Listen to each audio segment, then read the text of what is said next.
Un homme d'un seul bloc quand il nous parle de son destin de petit migrant arrivé à Paris il y a plus de 30 ans, de son regard sur la France d'aujourd'hui et de ses inévitables lunettes noires.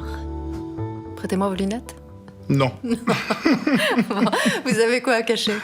Le sujet du soir, c'est la sorcellerie. Certaines personnes commencent à me fatiguer avec vendre son âme au diable, ne pas la vendre, la louer, ne pas la louer, faire un prêt avec ou sans intérêt. Me dis comment t'as fait, est-ce que t'as sacrifié tes parents, t'as vendu ton père, t'as mangé la cuisse de ta tante, est-ce que t'as mangé l'oreille de ta petite sœur. Donc arrêtez vos conneries de sorciers, d'illuminati, de vidéos sur YouTube, des trucs d'abrutis. Lève-toi, taf, bosse. Vous savez, ça c'est typiquement le truc du jaloux, de l'envieux, du mec qui a la rage, il n'a pas réussi, il n'y arrive pas, donc il se dit, donc lui il a forcément fait de la sorcellerie, c'est pas normal. C'est important de comprendre ça. Il n'y a pas de secret, il n'y a pas de pacte, on rigole avec le pacte, c'est marrant, c'est drôle, je kiffe le délire du pacte. Mais il n'y a pas de pacte finalement, ça aurait été charmé s'il y avait un pacte, c'est facile, il n'y a pas de pacte. On vend un idéal dans nos clips, des clichés, avec certains types de femmes, ou certains types d'hommes, certains types de véhicules. On crée une frustration générale dans la société. On pousse les gens indirectement à devenir un stéréotype. Ça, c'est la profondeur. Là, je suis en train de parler c'est le noyau. C'est l'épicentre, c'est la mâche. C'est machiavélique en vérité. Mais on est tous dedans. On est tous dedans. Que ce soit les publicités, que ce soit tout ça.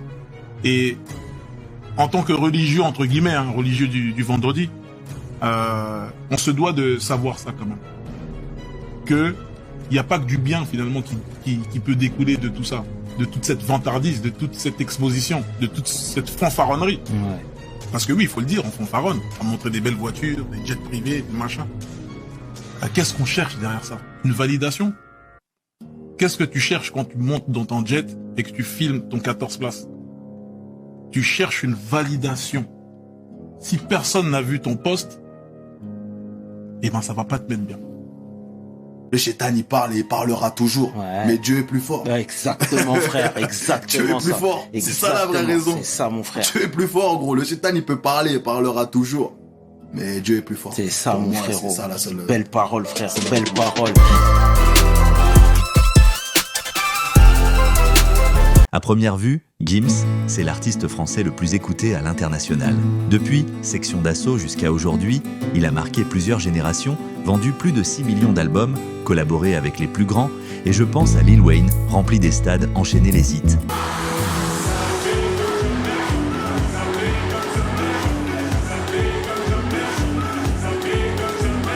Mais derrière ces chiffres impressionnants se cache une zone d'ombre, une rumeur qui ne le quitte jamais. Gims aurait-il vendu son âme au diable pour atteindre un tel niveau de succès? Car il faut bien le dire, son image intrigue. Ses lunettes, qu'il ne retire jamais, sont devenues un mystère. Est-ce un simple choix de style ou le symbole de quelque chose de beaucoup plus sombre? Gims affirme que ses références du haut pacte sont une mise en scène. Mais est-ce vraiment du théâtre ou une forme de culpabilité? On vend un idéal dans nos clips, des clichés. Ces allusions traduisaient une douleur plus profonde, celle d'un homme qui a tout risqué pour échapper à la misère. Peu le savent, et la génération Z l'ignore, Gims a été sans domicile fixe pendant son adolescence. Il a dormi dans la rue. Et quand on a dormi dehors, qu'est-ce qu'on ne serait pas prêt à faire pour s'en sortir? Son ascension commence, et soudain, plus aucune image sans lunettes. Pourtant, il existe des vidéos de lui sans lunettes, mais à l'époque, personne ne le connaissait. Puis il commence à percer et affirme que tout cela n'est qu'artistique. Mais pourquoi en parler autant si ce n'est pas réel? Je ne fais que raconter les faits. Et dans cette vidéo, je vous propose une enquête complète. Je vais vous partager tout ce que j'ai trouvé sur cet homme. Car pour l'instant, il est juste un accusé virtuel, pas un coupable. À la fin de cette vidéo, tu auras la réponse à toutes les questions que tu pourrais imaginer sur Gims. Mais avant de commenter, avant de juger, de dire quoi que ce soit, assure-toi d'avoir tout vu. Assure-toi d'avoir toute l'histoire en main. Car ici, on reste objectif, pas émotionnel. Moi aussi, j'espère ne rien trouver de compromettant. Mais Gims lui-même a demandé qu'on arrête avec nos histoires de pacte sur YouTube. Donc arrêtez vos conneries de sorciers, d'illuminati, de vidéos sur YouTube. Et pourtant, la vérité mérite d'être explorée. Voilà ce qui va se passer.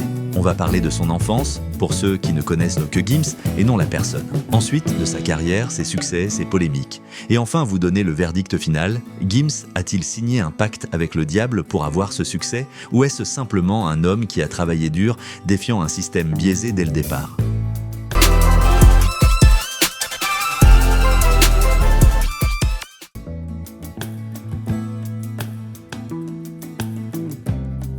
commence le 6 mai 1986, à Kinshasa, au cœur du Zaïre, aujourd'hui République démocratique du Congo.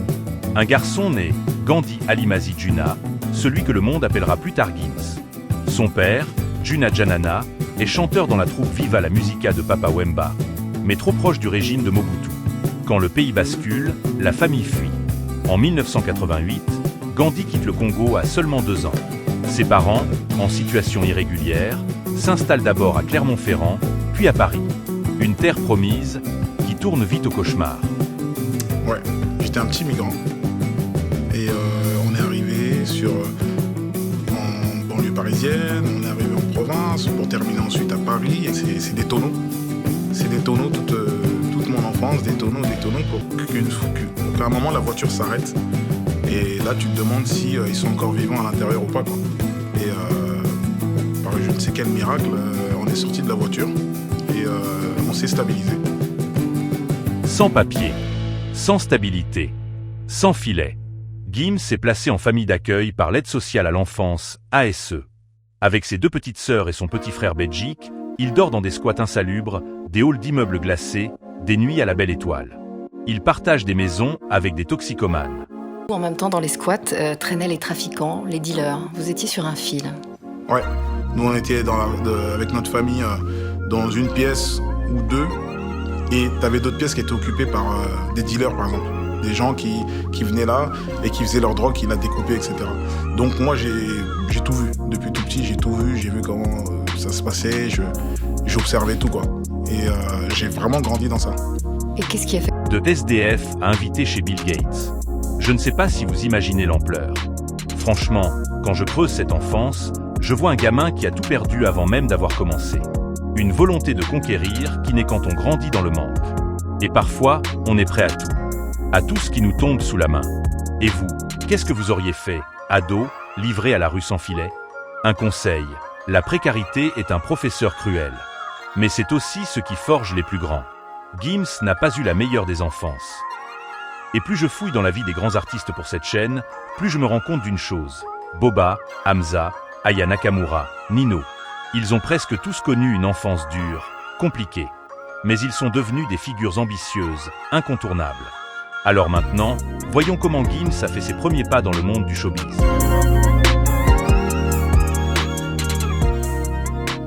Après les squats, après les foyers, après les nuits dehors, il fallait que quelque chose explose. On est en 2002. Gims a 16 ans. Sorti d'une enfance invisible, il cherche un exutoire. Et c'est là que le rap devient une arme. Pas un hobby, une nécessité. À cette époque, Section d'Assaut existait déjà. Fondé par Elio Petrodollar et Barack Adama, le collectif se structure autour de Dawala, patron du label Watibé. Gims rejoint l'équipe. Et très vite, il s'impose comme la voix. Tous les refrains à l'époque étaient assurés par Maître Gims. Depuis notre arrivée dans le game, on s'est pas là. Soyez convaincus qu'à Paris, sans taper là. T'avais négligé le proverbe qui vivra là. Maintenant t'es convaincu qu'à Paris, sans taper là. Mais avant le rap, il y avait le théâtre. C'est là qu'il découvre les applaudissements. C'est là qu'il comprend ce que ça fait d'être vu. Et cette sensation, il ne la lâchera plus jamais.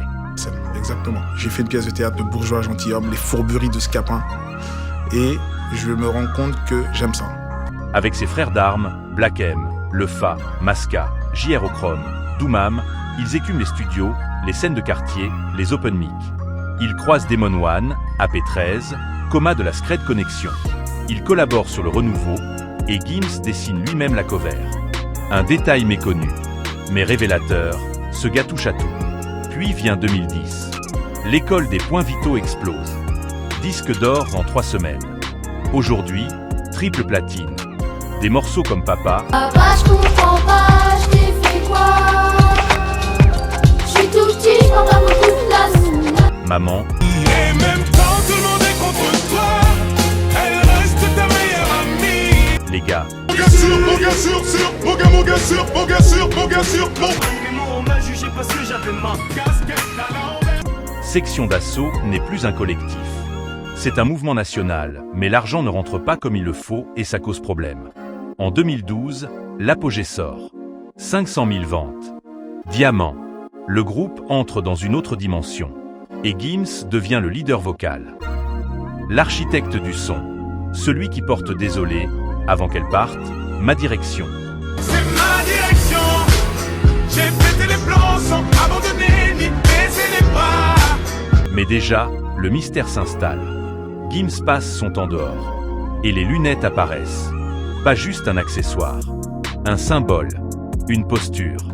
Un mur. Les textes sont parfois sombres. Provocateurs. La polémique homophobe de 2010 force des excuses publiques.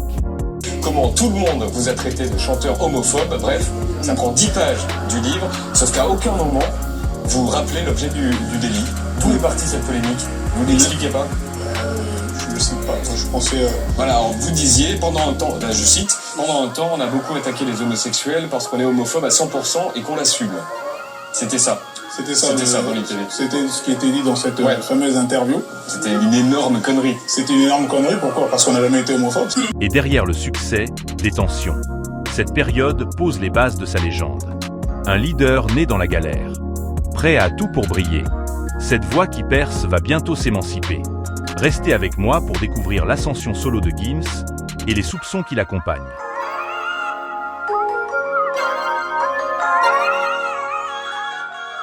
Après le collectif, après les freestyles, après les scènes de quartier, Gims prend son envol. En 2013, il quitte Section d'Assaut pour se lancer en solo. Son premier album, Subliminal, est un raz-de-marée. Plus d'1 million d'exemplaires vendus. Des titres comme Je me tire, Zombie tourne en boucle.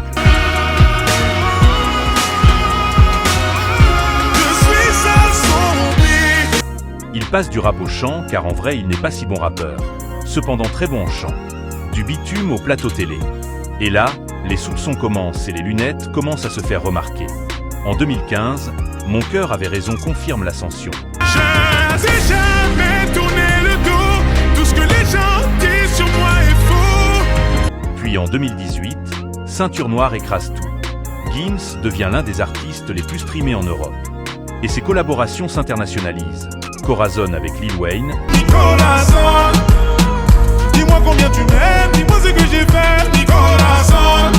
Je te pardonne avec Sia. Tu m'as demandé pardon, je t'ai repoussé. Gotta Get Back My Baby avec Sting et Shaggy. J'ai tout compris le jour où t'es parti. Encore une histoire. Le gamin des squats est devenu une figure mondiale. Mais derrière les chiffres, une question revient. Comment a-t-il fait? Comment un artiste francophone a-t-il percé à ce niveau? Travail ou autre chose? Les lunettes, déjà présentes, deviennent omniprésentes.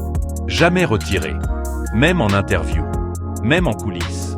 Un mur, un masque. Et dans ces clips, certains repèrent des références occultes, des gestes, des symboles, des paroles ambiguës, des titres comme Sapé comme jamais ou Est-ce que tu m'aimes?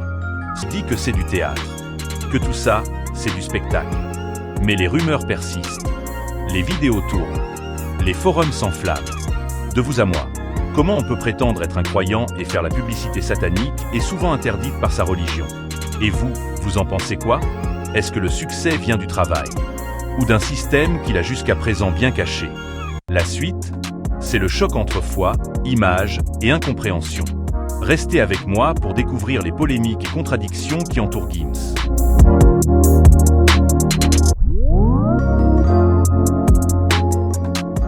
Après les chiffres, après les hits, après les trophées, les polémiques s'invitent. Gims ne chante pas pendant le ramadan. Il le dit clairement, par respect pour sa foi.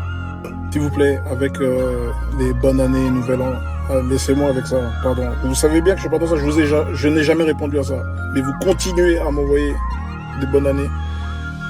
Tout le mois de janvier, février, etc. S'il vous plaît. En plus, les musulmans, là, on a la même conviction. Arrêtez avec ça. C'est des musulmans, la plupart qui envoient ça. Les frères, en faites pas ça. Est-ce que les compagnons, ils ont fêté le nouvel an? Abou Bakr Siddiq, comment dire, Omar, hein? Othman, Ibn Affan? Non, les gars, s'il vous plaît, arrêtez. Hein? Pas méchant. C'est pas méchant. Mais restons quand même forts sur nos valeurs, nos trucs à nous. Pendant l'Aïd, tous ceux qui font Thanksgiving, etc., ils sont pas tranquilles, ils font pas l'Aïd. Noël, etc., on respecte. Ce ne sont pas nos fêtes. Mais certains médias s'en mêlent. Certains fans s'interrogent. Et les critiques fusent. Puis viennent les déclarations sur l'histoire coloniale. Gims évoque l'Afrique, les pyramides, les mensonges historiques. Il parle d'énergie, de vérité cachée, de civilisations effacées. Ah bordel, c'est le futur vraiment chez nous. À l'époque de l'Empire de Couche, il y avait l'électricité. Les pyramides qu'on voit là, au sommet il y a de l'or. L'or c'est le meilleur conducteur pour l'électricité. C'était des foutues antennes. Les gens avaient l'électricité. Les gens ils n'arrivent pas à comprendre ça. Les Égyptiens, la science qu'ils avaient, ça dépasse l'entendement. Et les historiens le savent. L'Afrique a peuplé l'Europe avant les Européens. On les appelait les Afropéens. Ils ont été décimés par les vrais Européens, entre guillemets, qui venaient d'Asie. Qu'on les appelait les Yamnayades. Tu vois 50 000 ans avant les Européens, la notion de la chevalerie, on l'avait déjà. Tu retrouves aujourd'hui des tableaux qui sont classés, cachés dans des catacombes où c'est des Renois qui sont en mode chevalier, Sir Lancelot, tout ça. Bien sûr, ça existait déjà. Bien sûr. C'est juste qu'il faut connaître notre histoire. L'Afrique, c'est Wakanda. Et Internet explose. Les Congolais étaient chevaliers, les Égyptiens des électriciens, les pyramides des antennes relais, les Somaliens, bah c'est des Martiens. Au Zimbabwe, il y avait des fusées et Louis XIV mangeait du maf. Je ne vais pas rentrer dans les détails, mais il faut savoir que sur YouTube, il y a plein de vidéos à ce sujet. Des vidéos virales l'accusent de pacte, de franc-maçonnerie, de loge secrète. On analyse ces clips, ces gestes, ces paroles. On le relie à des symboles, à des codes, à des signes. Et puis il y a les clashs avec Boba, ce qui a fini pas une plainte contre Boba. Gims veut croire, mais il veut aussi briller. Et ce mélange dérange. Et vous en pensez quoi? Est-ce qu'un artiste peut être croyant et rester dans le show? Dans ce monde, les contradictions ne sont pas des erreurs. Elles sont des choix. Et parfois, elles sont le prix à payer pour rester libre. La suite, c'est le verdict. Le fameux pacte avec le diable, découvrir si Gims a pactisé ou simplement survécu. On a tout vu. Les squats, les lunettes, les hits, les soupçons. Mais maintenant, il faut trancher. Est-ce que Gims a signé un pacte? Est-ce que son succès est surnaturel? Est-ce que ses gestes, ses paroles, ses silences cachent quelque chose? Franchement, on peut le croire. On peut le soupçonner. On peut le démonter. Mais lui, il l'a dit. Je n'ai signé aucun pacte. C'est important de comprendre ça. Il n'y a pas de secret, il n'y a pas de pacte. On rigole avec le pacte, c'est marrant. C'est drôle, je kiffe le délire du pacte. Mais il n'y a pas de pacte finalement. Ça aurait été charmé s'il y avait un pacte, c'est facile. Il n'y a pas de pacte. C'est-à-dire l'acceptation de la critique, le bon conseil, ça permet de te renouveler. On fait des erreurs, mais il y a des gens autour de nous, tu vois. Quand ton ego il est trop gros pour écouter tes gars, tu te dis voilà, j'ai rempli tel truc, j'ai fait tel truc, j'ai plus besoin de conseils. C'est le début de la chute. L'écoute, l'humilité. On reste humble. On reste humble. Considère-toi comme un débutant. Comme ce que disait Jigoro Kano, l'inventeur du judo. Il a dit enterrez-moi avec une ceinture blanche. L'inventeur du judo, il a dit enterrez-moi avec une ceinture blanche parce que je veux garder l'âme du débutant, de celui, la dalle du débutant, on la retrouve jamais. Et c'est ce qu'on veut garder à chaque fois. Si t'es ceinture noire, ouais c'est charmé t'es ceinture noire. Mais ça veut dire quoi? T'as plus rien à apprendre? T'as plus rien à recevoir comme leçon? Non. Enterrez-moi avec cette foutue ceinture blanche comme ça, je garde l'âme de l'apprenti. Et c'est ce qui fait ma force aujourd'hui. Pourquoi je continue à les traumatiser? C'est parce que pour moi, je me considère comme Lamano, t'as capté ou pas? Comme un Lamano, comme impliqué, t'as capté ou pas? Comme ces petits-là. Bah je me mets devant eux, ok, je suis face à Lamano. Putain, Lamano il sort un truc, je vais sortir aussi. C'est pas je suis l'ancien, j'ai fini. Non, non, je sais que j'ai fini. Mon microprocesseur là, je me reprogramme, je suis un petit débutant qui arrive. Et c'est pour ça que j'ai la dalle comme ça, c'est pour ça que j'envoie ce que j'envoie. Parce que je me vois, je me mets face à ces petits-là. Je suis en Ronaldo, je suis en CR7, bordel de merde. Je suis en CR7 face à Yamal. Ça, normalement, c'est payant, ça. Non, non. Non, les gars. Ça, ce sont des conseils payants. Je peux pas vous donner ça comme ça. C'est parce que c'est Totem. C'est le projet de Totem. Donc ça, je vais pas le dire tous les jours. Il faut se mettre en CR7. Tu arrives avant tout le monde à l'entraînement, tu repars après tout le monde. Tu n'as pas le choix. Si tu veux ça, si tu veux être allongé comme ça dans ce jet, tu veux décoller juste de Paris à Montreuil dans le jet, tu dois te comporter comme ça. Tu n'as pas le choix. Tu n'as pas le choix. Magnifique. C'est une introspection, c'est une projection astrale, personnelle. Il faut se sonder et finalement se poser la question, qu'est-ce que je veux? Qu'est-ce que je veux? Pas qu'est-ce qu'ils veulent eux, qu'est-ce que moi je veux? Quelle est l'image que je veux envoyer. C'est-à-dire se connaître en profondeur pour pouvoir maîtriser l'image finalement qu'on va envoyer, ce qu'on veut. Voilà, je veux qu'on me voit comme ça. Moi, je veux être vu comme ça. Je veux attirer ce genre de personnes. Je veux attirer ce genre d'ambiance. Il faut se sonder et savoir vraiment où on veut aller. C'est la première étape. Okay. Moi, aujourd'hui, je sais ce que je veux. Je sais où je vais. J'arrive à envoyer ce que j'envoie. J'arrive à faire les shows que je veux faire. Ne pas être esclave du regard des autres. Moi, ça fait longtemps que je vis dans des tourbillons médiatiques, du lynchage quelquefois médiatique. J'ai traversé des polémiques et des polémiques. Totem a toujours été là. On a connu le fond, on a connu le sommet. Et là, on est encore au sommet depuis 2002.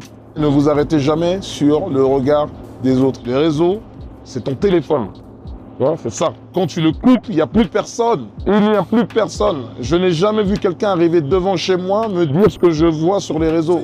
Donc ces gens-là sont des fantômes pour moi. Ils n'existent pas. C'est ça la réalité. C'est ça que là, c'est un message que je passe aux gamins. Vous arrêtez pas ça. Que ce truc-là ne vous renvoie pas à l'hôpital ou sous des antidépresseurs. Ça ne vaut pas la peine. Faites ce que vous devez faire une bonne fois pour toutes. Allez au bout des choses. Parce que personne ne va y aller pour vous. On peut vous accompagner jusqu'à l'avant-dernière marche. C'est tout. La dernière marche, c'est toi qui dois la franchir. C'est toi. La dernière marche, elle est personnelle. C'est toi qui franchis ce truc-là. C'est toi qui vas monter cette marche-là. Donc ça reste dans ta poche. Prenez bien les infos. Et jusqu'à preuve du contraire, on reste sur ça. Un homme, un parcours, une voix, ceux qui veulent écouter sa musique. Écoutant, ceux qui veulent croire aux signes. Cherchant, et pour les plus curieux, ceux qui veulent creuser, ceux qui veulent des réponses plus tranchées, je vous invite à regarder la vidéo de Marcus. Lui, c'est un dur à cuire. Il ne mâche pas ses mots. Il va loin, très loin.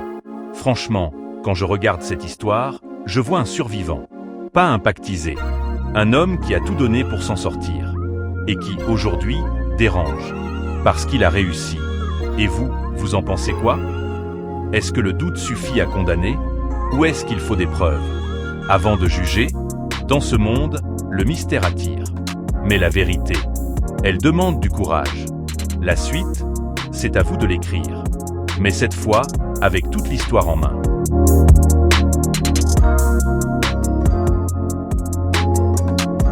On a tout vu. L'enfant invisible, le collectif, l'ascension, les soupçons, les contradictions. Mais au fond, cette histoire, ce n'est pas juste celle de Gims. C'est celle de tous ceux qui viennent de loin. De ceux qu'on ne regarde pas. De ceux qu'on juge sans comprendre. De ceux qui brillent et qu'on accuse. Gims, c'est un survivant. Un stratège. Un croyant. Un homme qui a tout donné pour sortir de l'ombre. Et que certains préfèrent voir comme un pactisé, plutôt que comme un travailleur acharné.